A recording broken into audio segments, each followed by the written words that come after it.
আসসালামু আলাইকুম ওয়া রাহমাতুল্লাহি ওয়া বারাকাতুহু। হযরত বিবি আমিনা যখন একদিন ঘুমিয়ে আছেন, আল্লাহ তাআলা তাকে স্বপ্নে দেখাচ্ছেন, বলছেন যে আমিনা, তোমার গর্ভে যে সন্তান রয়েছে এই সন্তান খুবই বরকতপূর্ণ সন্তান, ওর যত্ন নিও, আর ও যখন দুনিয়াতে আসবে ওর নাম রাখিও মুহাম্মদ। তাহলে মুহাম্মদ এই নামটা চুজ করেছেন কে? আল্লাহ স্বপ্ন যুগে শিখিয়ে দিলেন, আমিনা, তোমার গর্ভে যে সন্তান আছে বড়ই বরকতপূর্ণ সন্তান, যত্ন নিও, আর এই সন্তান দুনিয়াতে আসলে ওর নাম রাখবে মুহাম্মদ। বিবি আমিনা যখন এই সন্তান গর্ভে আসলো, তিনি যদি কোনো রাস্তা দিয়ে হেঁটে হেঁটে যেতেন, ওই রাস্তায় যদি সূর্যের তাপ থাকতো, মুহূর্তের মধ্যে হযরত আমিনা যে রাস্তা দিয়ে হেঁটে হেঁটে যেতেন, ওই রাস্তাটার সঙ্গে সঙ্গে তার মাথার উপরে একটা মেঘমালা এসে তাকে পরিপূর্ণ ছায়া দিত, এবং সূর্যের তাপ যেন তার শরীরে না পড়ে সেজন্য একটা মেঘমালা দ্বিখণ্ডিত হয়ে সঙ্গে সঙ্গে তার মাথার উপর পড়ে তাকে একেবারে আসমানি ছায়া প্রদান করত। বলুন সুবহানাল্লাহ। তিনি আগে কূপে পানি আনতে গেলে বালতি দিয়ে সেই কূপের পানি অনেক গভীর থেকে কষ্ট করে তুলতে হতো। তিনি বলেন যে মুহাম্মদ যখন আমার পেটে এসেছে, আমি একদিন কূপে পানি আনতে গেলাম, মুহাম্মদ যে এত বরকতপূর্ণ সন্তান ছিল, আমি কূপের ধারের কাছে যে বালতি ধরতে দেরি আছি, কূপ ভরে একেবারে পানি ভরপুর হয়ে গিয়েছে, যেন আমার পানি তুলতে কষ্ট না হয়। একেবারে গভীরে নিচে পানি ছিল, সেই পানিটা মুহূর্তের মধ্যে আমি লক্ষ্য করলাম, তাকিয়ে দেখলাম যে সেই কূপের পানি অল্প সময়ের মধ্যে একেবারে ভরে এক মাথা পর্যন্ত হয়ে গিয়েছে, যেন আমি সহজে এই পানিটা তুলে নিয়ে আসতে পারি। কি বরকতপূর্ণ সন্তান! বিশ্বনবী সাল্লাল্লাহু আলাইহি ওয়াসাল্লাম মায়ের গর্ভে আগমন করলেন। বিবি আমিনা বলেন, একজন মা যখন তার সন্তানকে প্রস্রাব করে, ডেলিভারি করে, তার ডেলিভারি বেদনা 2-3 ঘন্টা আগে শুরু হয়ে যায়। ধাত্রীকে ডাকতে হয়, দাইমাকে ডাকতে হয়,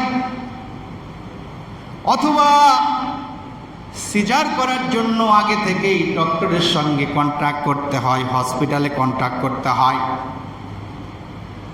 কিন্তু মুহাম্মদুর রাসূলুল্লাহ সাল্লাল্লাহু আলাইহি ওয়াসাল্লাম বিবি আমিনার গর্ভ থেকে যেদিন ডেলিভারি হলেন, কোনো ডাক্তার ডাকতে হয় নাই, কোনো ধাত্রী ডাকতে হয় নাই, কোনো দাইমা ডাকতে হয় নাই।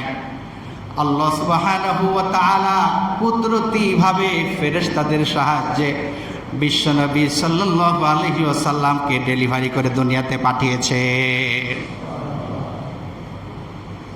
এবং বাচ্চা ডেলিভারি হলে যে একটা নাভির যে একটা নার কাটতে হয়, হযরত আমিনা বলেন যে আমার ওই নারও কাটতে হয় নাই, আল্লাহ তাআলা আমার পেটের ভিতর থেকে সন্তানকে একেবারে নারীটা কেটেও তৈরি করে পাঠিয়ে দিয়েছেন। শুধু তাই নয়, তোমরা শোনো,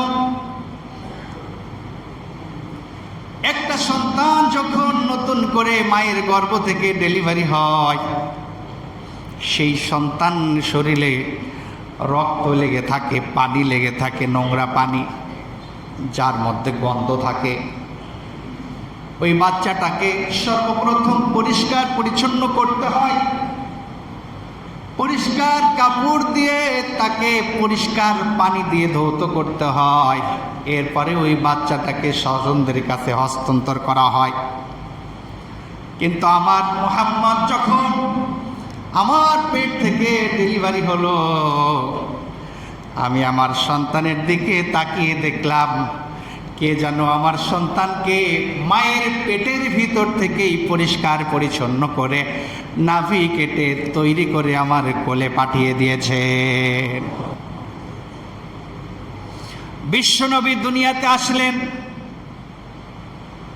দুনিয়াতে আসার পর যে ঘরে সন্তান জন্মগ্রহণ করে ওই ঘরকে আমরা বলি আতুর ঘর। ওই ঘরের মধ্যে বেশ কিছুদিন গন্ধ থাকে, আতুরের গন্ধ। সেন্ট ব্যবহার করতে হয়, ধূপ জ্বালাতে হয়, স্প্রে করতে হয়। কিন্তু বিবি আমিনা বলেন, আমার সন্তান যেই ঘরের মধ্যে ডেলিভারি হলো ওই ঘরের মধ্যে গন্ধ তো দূরের কথা, আল্লাহ তাআলা আমার পুরা ঘরকে মেশকো আম্বরের চেয়েও বেশি ঘ্রাণযুক্ত বানিয়ে দিয়েছিলেন। নবীর বরকত শোনাচ্ছি, নবীর বরকত। ওই যে আল্লাহ বললেন যে তোমার পেটে যে বাচ্চা আছে এটা খুবই বরকতপূর্ণ। কি কি বরকত তিনি দেখছেন, কি কি বরকত তিনি লক্ষ্য করছেন সেই বিষয়গুলো। বাচ্চাটা যখন দুনিয়াতে আসলো, বিবি আমিনা বাচ্চাটাকে কোলে নিয়ে ধরলেন, বাচ্চার দিকে তাকিয়ে রইলেন আর নিজের স্বামীর কথা মনে মনে কল্পনা করতে লাগলেন। হায়রে, দুনিয়াতে কত বাচ্চা জীবনে দেখেছি,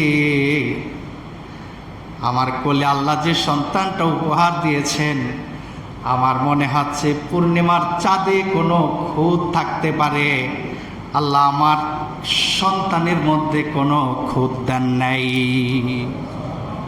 কি সন্তান আল্লাহ আমাকে দিয়েছেন। মনে মনে ভাবছেন যে এমন সন্তান তো দুনিয়াতে কোনো দিন আমি দেখি নাই।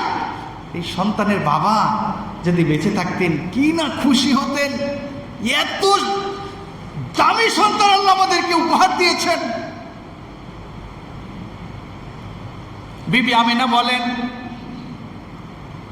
প্রত্যেকটা বাচ্চা ডেলিভারি হওয়ার পর ক্রন্দন করে, কাঁদতে থাকে। কেননা একটা বাচ্চা যখন মায়ের গর্ভ থেকে ডেলিভারি হয়, শয়তান সঙ্গে সঙ্গে যে ওই বাচ্চাটাকে খোঁচাতে থাকে, প্ররোচনা দিতে থাকে, ওয়াসওয়াসা দিতে থাকে। এই খুঁচানোর কারণে বাচ্চা চিল্লাই চিল্লাই ক্রন্দন করে। নবীজির আম্মা বলেন, আমার বাচ্চাটা যখন ডেলিভারি হলো আমি ওকে কোনো কান্না করতে দেখলাম না।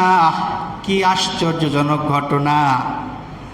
আমি তাকিয়ে দেখলাম আমার মোহাম্মদ ডেলিভারি হওয়ার সঙ্গে সঙ্গে একা একাই নামাজের সূরাতে পশ্চিমমুখী হয়ে বসে গেছে। শুধু তাই নয়, পশ্চিমমুখী হয়ে বসেই ক্ষান্ত হয়নি। আমি লক্ষ্য করলাম সর্বপ্রথম দুনিয়াতে এসেই তার যে কাজ হলো, তিনি আল্লাহ সুবহানাহু ওয়া তাআলার কদমে সিজদায় লুটে পড়লেন। শিশু বাচ্চা কান্না করা তো দূরের কথা, বের হয়েই নামাজের সূরাতে বসে কেবলামুখী হয়ে আল্লাহকে সিজদা দিয়ে দিলেন। বিবি আমিনা দৌড়াইয়া শ্বশুরকে খবর দিলেন, শ্বশুর আসুন, দেখুন কি নিয়ামত প্রাপ্ত হয়েছে, এসে দেখুন। আব্দুল মুত্তালিব বললেন, কি নিয়ামত বলো? কয়, বাবা যান, আপনার একটা ফুটফুটে চাঁদের মতো সুন্দর এক নাতি দুনিয়াতে জন্মগ্রহণ করেছে, দেখে যান। দূরেই আব্দুল মুত্তালিব আসছেন। ওই সময় আবু তালেবের একটা দাসী ছিল, আবু তালেবের দাসী, সেও এসে দেখলো। দেখে যে আবু তালেবকে বলতেছেন যে, মুনিব আপনি কি খবর জানেন? কি? আপনার একজন ভাতিজা জন্মগ্রহণ করেছে। কসম আল্লাহ, দুনিয়াতে কত সন্তান দেখেছি, এত সুন্দর সন্তান আমরা কোনোদিন দেখি নাই। আপনি একটু দৌড়াইয়া যান, যেয়ে দেখেন। আপনার বাবাও গেছে, আপনিও একটু যেয়ে দেখেন। কিতাবের মধ্যে নবীর সিরাতে লেখা হয়, আবু তালেব দৌড়াই আসলেন, এসে নতুন ভাতিজাকে দেখা মাত্রই ভাবলেন যে নিঃসন্দেহে এটা কোনো সাধারণ সন্তান নয়। আল্লাহ তাআলা এত দামি বরকত আমাদের পরিবারে দান করেছেন, এই সন্তানকে দেখে আবু তালেব এত খুশি হলেন, খুশি হয়ে ওই যে দাসী কৃত দাস আবু তালেবকে যে খবর দিয়েছে আপনার একটা ভাতিজা হয়েছে, ও যে খবরটা দিয়েছে, এই খবরটা দেওয়ার কারণে আবু তালেব খুশি হয়ে ওকে মুক্ত করে দিয়েছেন। বলেন সুবহানাল্লাহ। আব্দুল মুত্তালিব নাতিকে কোলে নিয়ে আল্লাহর শুকর আদায় করলেন আর চিন্তা করলেন, হায় রে, দুনিয়ার কত জায়গায় আমি ঘোরাঘুরি করেছি, কত দেশ আমি সফর করেছি, খানে কাবার মোতাওয়াল্লি হওয়ার কারণে কত বাচ্চারা আমার কাছে তাহলিল করার জন্য নিয়ে আসে, কত বাচ্চাদেরকে আমার কাছে ঝাড়ফুঁক করানোর জন্য নিয়ে আসে, হাজার হাজার বাচ্চা এ পর্যন্ত দেখেছি। কিন্তু আল্লাহ তাআলা আমার যে নাতি আমাকে উপহার দিয়েছেন, আল্লাহর কসম করে বলি, চাঁদের চেয়েও হাজার গুণ বেশি সুন্দর করে আল্লাহ আমার নাতিকে বানিয়েছে। নবী সাল্লাল্লাহু আলাইহি ওয়াসাল্লাম দুনিয়াতে আসলেন, বরকত শুরু হয়ে গেল। কিছুদিন পরেই হযরত হালিমাতুস সাদিয়া রাদিয়াল্লাহু তাআলা আনহা নবী সাল্লাল্লাহু আলাইহি ওয়াসাল্লামকে নিয়ে গেলেন। নবী সাল্লাল্লাহু আলাইহি ওয়াসাল্লামকে অনেক ভিতরে অনেক কথা আছে, আমি খুব সংক্ষিপ্ত করছি। নবী সাল্লাল্লাহু আলাইহি ওয়াসাল্লামকে যখন দুধ খাওয়ানোর জন্য, কিছুদিন পালার জন্য কন্টাকে চুক্তিতে যখন নবীকে নেওয়ার জন্য আসলেন, আসার সময় তিনি যে বাহনের উপর সওয়ার হয়ে এসেছিলেন সেটা ছিল একটা মাদি গাধা। তো ওইটা একেবারে শক্তিলেস ছিল।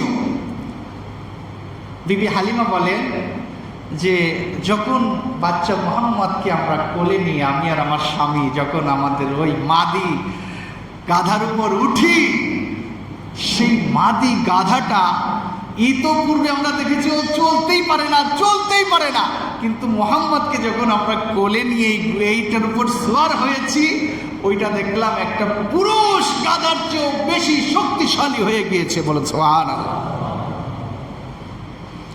আমরা যখন বাড়ি থেকে রওনা করেছি বাচ্চাকে নেওয়ার জন্য, তখনও আমাদের মেষগুলি দুধ দিত না। আমার নিজেরও ছোট্ট একটা দুগ্ধপোষ্য বাচ্চা ছিল, সেও আমার দুধ ঠিক মতো পাইত না। আমার গাছগাছালিগুলি ছিল ফল ফলাদি শূন্য, ফল ফলাদি হতো না। কিন্তু মুহাম্মদ নামক বরকতপূর্ণ বাচ্চাটাকে যখন আমরা এই সোয়ারির উপরে, বাহনের উপর সোয়ারি হয়ে বাড়ির দিকে রওনা করেছি, আমি দেখতে পেলাম আমার বুকের যে স্তন আছে, আমার স্তনগুলি দুধে ভরপুর হয়ে গেল। আমার বাচ্চাটা যেন দুধ তৃপ্তি নিয়ে পান করতে পারে। আবার আমি বাড়িতে পৌঁছলাম, বাড়িতে পৌঁছিয়ে দেখি আমার যতগুলি মেষ আছে, যতগুলি ছাগল আছে, প্রত্যেকটা ছাগলের উলান দুধে একবারে ভরপুর হয়ে গিয়েছে। আমি আমার স্বামীকে বললাম, সব দুধগুলি দহন করে নিয়ে আসেন। সব দুধ দহন করে নিয়ে আসলো, পর্যাপ্ত তৃপ্তি নিয়ে সবাই খেলো।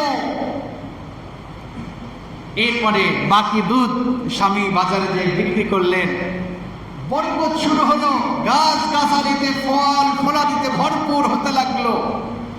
তবে এখানে একটা বিষয় লক্ষণীয়, যে হালিমাতুস সাদিয়া রাদিয়াল্লাহু তাআলা আনহা বলেন যে আমি একটা জিনিস লক্ষ্য করলাম এই শিশু বাচ্চার ভিতর, যে ওকে আমি যখন কোলে করে আমার দুধ দিতে যাই, বাম পাশের দুধ দিলেও খাই না, ঘুরাই আবার যখন আমি ডান পাশের দুধ দেই, বাচ্চা তৃপ্তি নিয়ে দুধ পান করে। আমি দেখেছি ওকে যতদিন দুধ পান করিয়েছি কোনোদিন দেখি নাই যে আমি বাম পাশের দুধটা ওকে খাওয়াইতে পেরেছি। কারণ শিশু হলেও সে বোঝে ওর দুধ ভাই আরেকজন আছে, সেই বাম পাশের দুধটা পান করে। কখনো নবী সাল্লাল্লাহু আলাইহি সাল্লাম শিশুকালেও আর একটা শিশুর অধিকার নষ্ট করেন নাই। বলুন আল্লাহু আকবার। নবীর জীবনী শুনলে ভালো লাগে কি লাগে না বলুন? আল্লাহ আমাদের জন্য রহমত করে নবীকে পাঠিয়েছেন। আমরা নবীর জীবনী শুনবো, ওইভাবে আমরাও আমাদের জীবনকে গঠন করব। আল্লাহ যেন আমাদেরকে সেই তৌফিক দান করেন। বলুন আমিন। ওয়া আখিরু দাওয়ানা আলহামদুলিল্লাহি রাব্বিল আলামিন।